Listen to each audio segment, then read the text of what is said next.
Welcome back. You're watching News Center. Of course, the biggest story of the day is that visit, a 4-day visit by King Charles III and his wife Queen Camilla in the country. On his itinerary today is a visit to World War II Commonwealth Cemetery. Our reporter Brenda Zeda Redido is in Kariokor awaiting the arrival of King Charles III. She now joins us live from Kariokor with very interesting tidbits, including how the history of the UK and Kenya are interwoven even in the name Kariokor, which apparently meant or means carry a corpse. Well, over to you, Brenda. What more are we seeing? What are the sights and sounds where you are? Tricks. It's good that we are all learning today, just from the name carrier corpse.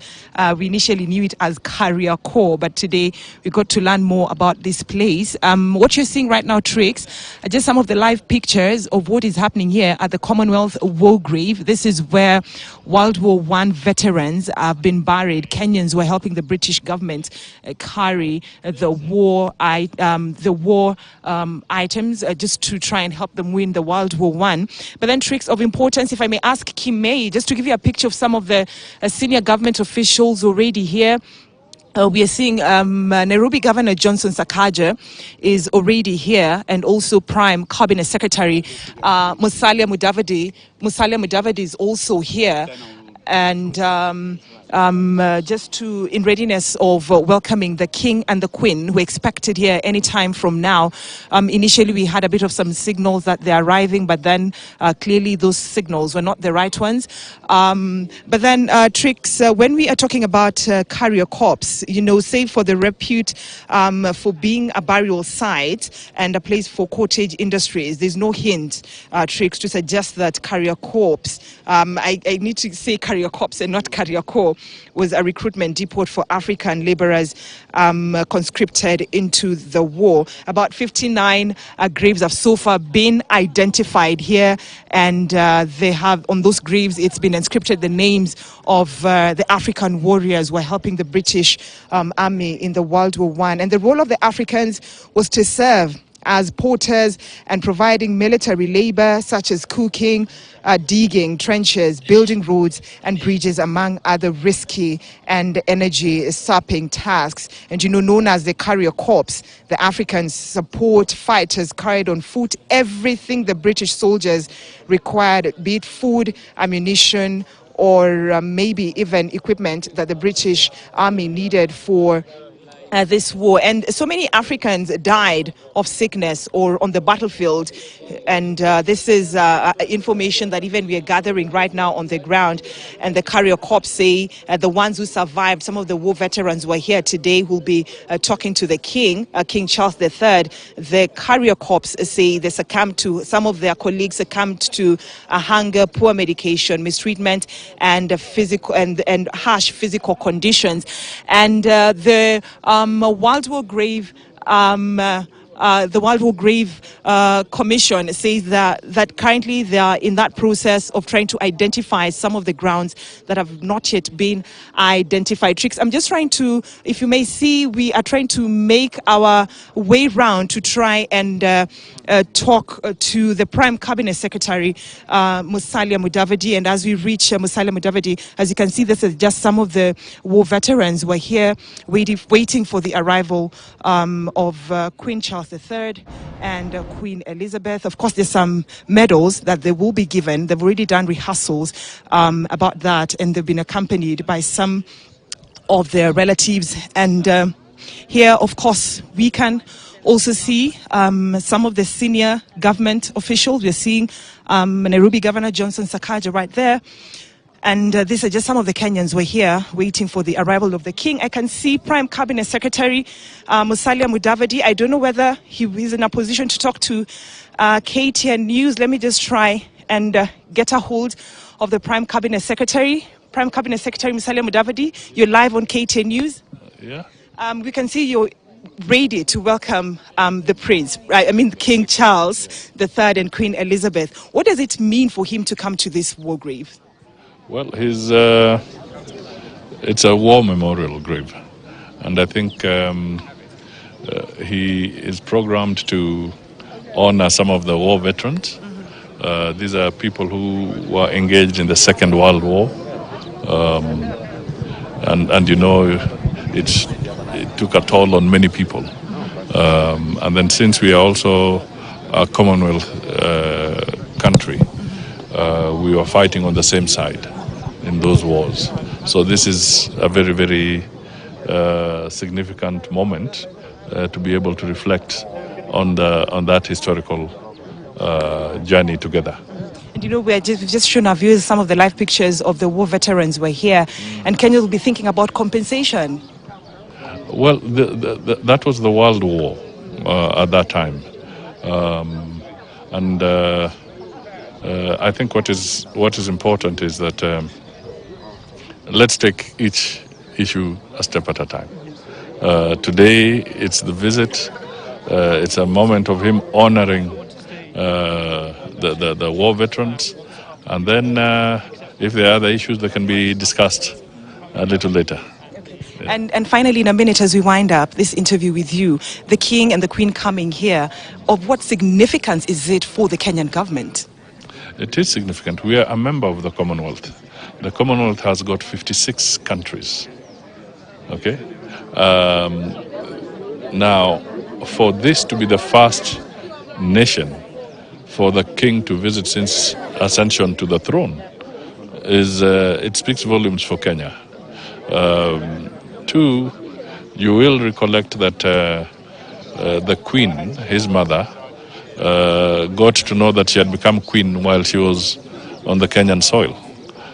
So there's some attachment. And yesterday he did even indicate that apart from that, his own son also has links in Kenya. So there's perhaps to some extent it brings out some nostalgic feelings for them.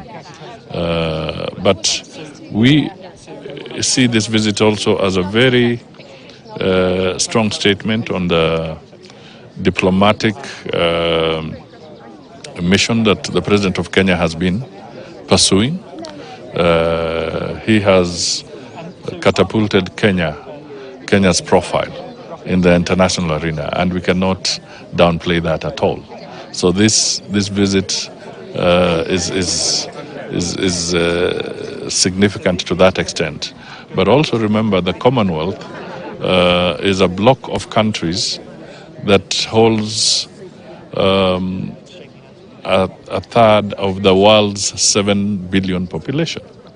56 countries, and about 2.3 billion of them live within the Commonwealth countries. So in terms of just looking at the economic agenda and the political cooperation that should take place within the Commonwealth structure, then it tells you that it is important that we leverage on this kind of partnerships. Yes. Thank you so much, Prime Cabinet Secretary for the government, Musalia Mudavadi, just trying to explain to us the importance of King Charles III and Queen Elizabeth's visit to this Commonwealth war grave, where 59 bodies have so far been identified and the grave is cemented. Then the Commission of the Commonwealth War Grave says that they will be identifying some of the graves that are here. And so anytime from now, Trix, we should be expecting the Queen and the King to make their way here. From here, they shall be heading to Karura Forest, where it will be issues to do with environment. Oh, Governor Johnson Sakaja, good morning. Morning, how are you doing? I'm good. You're waiting for the Queen and the King to come here. Talk to us about it. Yes, today is the second day of the tour, and I think it's befitting for them to come here to the Commonwealth War Graves Memorial.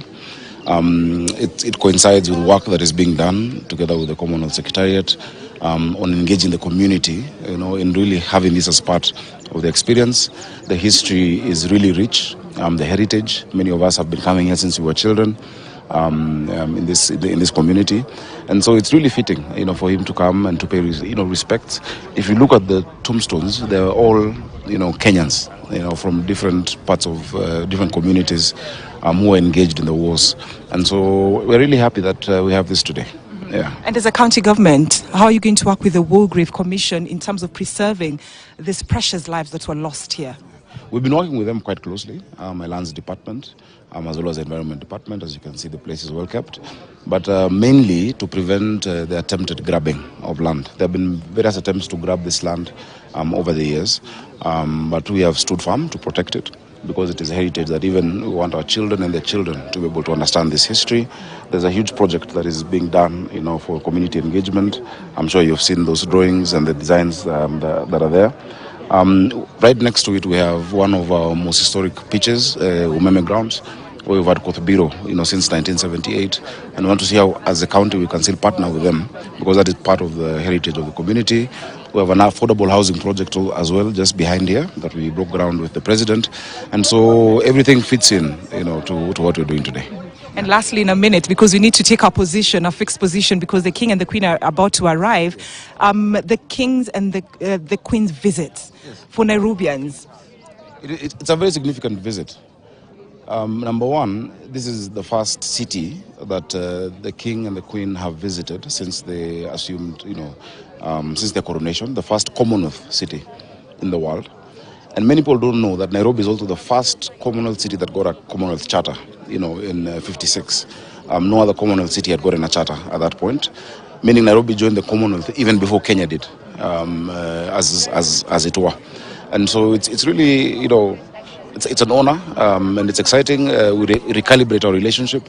It is no longer a colonial master and subjects, but it is nations that are now equals, that have reviewed their past. They are now focusing on our future of prosperity together. Thank you so much. Thank you. Nairobi Governor Johnson Sakaja right there. And Trix, I need to hand it over to you very quickly, because the media communication for the palace is actually telling members of the press to get their fixed position, to get back to the fixed position, because the King and the Queen are about to arrive here. So once they arrive here, definitely we'll be giving our viewers the live coverage. And of course, we also need to get the voices of the World War I veterans. Tricks, I don't know if I can have a minute of that, if you may let me know, probably just to talk to one of the World War veteran. Tricks, yes, in Brenda, just a we'd minute. love to hear from the veterans. Abaria. Mzuri. Leo unangojea kukaribisha King Charles III na Queen. Nimefurahia kukaribisha hapa leo, kwa maana hii ndio mara yake ya kwanza kuja Kenya. So sisi naye tunafurahi kukaribisha mgeni. Yeah. Na tunaongea about World War I, ile shughuli kazi gani mlifanya haswa? Kazi ilikuwa nafanya askari ilikuwa kazi ngumu sana, kwa maana wakati hiyo ilikuwa kuna technology kama ya sasa. Ilikuwa inafanya tu manpack, unabeba kila kitu na mwili, ambayo ilikuwa kazi ngumu sana, na ujui pale unaenda tu alafu na fuata wazungu. Hiyo tu. Na tukimalizia, wengi wenyu wamezikwa hapa waliokufa, na leo mmekuja tena kuona mali walizikwa. Unahisi haje?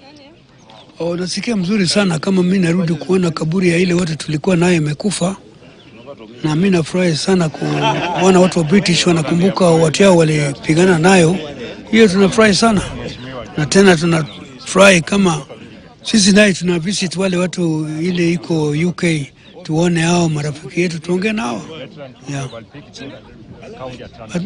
Jina yako?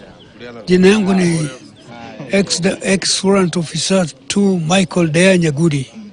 Na Michael, ningetaka kujua ni nini hasa ulikuwa unabeba hiyo nyakati wakati wa vita?